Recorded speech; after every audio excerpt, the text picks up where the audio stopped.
சித்தாலையும் சரி, இப்போ வந்த வீரதீர சூரன்லயும் சரி, இது வந்து ஸ்பெசிஃபிக்கா உங்களுக்காகவே எழுதப்பட்ட ரோலா? அண்ணா சரி நம்ம தம்பிக்கு தான் ஆப்டான்ற மாரி எழுதுனாரா? ஆர் எல்ஸ் வந்து நீங்க போயும் அந்த மோட்ல இல்லாம நீங்க இதே மோட்ல நடிக்கிறீங்களா?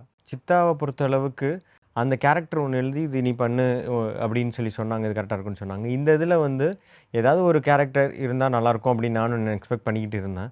அப்ப புரொடக்ஷன் சைட்லயுமே வந்து சித்தா பார்த்துட்டு அவங்க பார்த்து அவங்களுக்கு ரொம்ப பிடிச்சு போய், "பாலாஜிக்கு ஏதாவது ரோல் வச்சுருங்க" அப்படின்லாம் சொல்லி சொன்னாங்க நான். ம். அவங்க அப்ப இந்த கேரக்டர் பண்ணா நல்லாயிருக்கும் அப்படின்னு சொல்லிட்டு தான் ஒரு இன்டென்ட் பண்ணி பண்ணாங்க. சித்தா மாரி இருந்துற வேண்டாம் அப்படின்னு சொல்லிட்டு, அதில ஏதாவது ஒரு டிஃபரன்ஸ் இந்த படத்துக்கு காமிக்கணுன்றதுக்காக தான் ஃபிசிக்கலாவும் சரி, பெர்ஃபார்மன்ஸ்லயும் சரி ஒரு ஒரு விதமா ட்ரை பண்ணது. ம். ஏன்னா கண்டிப்பா ஏன்னா ஒரே மாரி ஆனா ஸ்டீரியோடிபிக்கலா ஆமாமா. இருக்கும்.